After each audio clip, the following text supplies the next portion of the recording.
ମୁଁ ଗୋଟିଏ ଜିନିଷ ବୁଝିପାରେନି, ନିଜ ବାପା ମା ମାନେ ଅନ୍ୟ ପିଲାମାନେ କ'ଣ କଲେ କ'ଣ ପଢ଼ିଲେ ତ ସେମାନେ ତାଙ୍କ ପଛରେ କାହିଁ ଲାଗିଥାନ୍ତି, ଆଉ ତାଙ୍କୁ ଦେଖେଇ ନିଜ ପିଲାମାନଙ୍କୁ କାହିଁକି ସବୁବେଳେ ଏମିତି ଖୁଣ୍ଟା ଦେଇଥାନ୍ତି।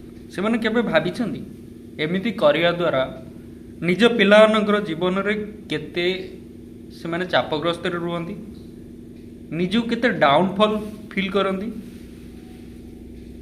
କେବେ ଭାବନ୍ତିନି। ବରଂ ଏଇଟା କରିବା ପରିବର୍ତ୍ତେ ନିଜ ପିଲାଙ୍କ ପାଖରେ କ'ଣ ଖୁବି ଅଛି ସେଇଟାକୁ ଖୋଜନ୍ତୁ, ତାଙ୍କୁ ପ୍ରୋତ୍ସାହନ ଦିଅନ୍ତୁ, ସେଇ ପଥରେ କିନି ଗ୍ରୋ କରିବେ। ଅନ୍ୟ ପିଲାମାନେ କ'ଣ କଲେ ଆରେ ସମସ୍ତେ ଯଦି ସଚିନ ତେନ୍ଦୁଲକର ହେଇଯିବେ ତାହେଲେ ଏପିଜେ ଅବଦୁଲ କଲାମ କିଏ ହେବ? ଆଉ ଯଦି ସମସ୍ତେ ଏପିଜେ ଅବଦୁଲ କଲାମ ହେଇଯିବେ ତାହେଲେ ଅମିତାଭ ବଚ୍ଚନ କିଏ ହେବ? ତ ସମସ୍ତଙ୍କ ପାଖରେ ଏକା କ୍ୱାଲିଟି ନଥାଏ। ତ ମୋ ପିଲାଙ୍କ ପାଖରେ କ'ଣ କ୍ୱାଲିଟି ଅଛି ସେଇଟାକୁ ଚିହ୍ନିବାକୁ ଚେଷ୍ଟା କର। ନିଜ ପିଲା କ୍ୱାଲିଟି ଅନୁସାରେ ନିଜ ପିଲାଙ୍କୁ ପ୍ରୋତ୍ସାହିତ କର।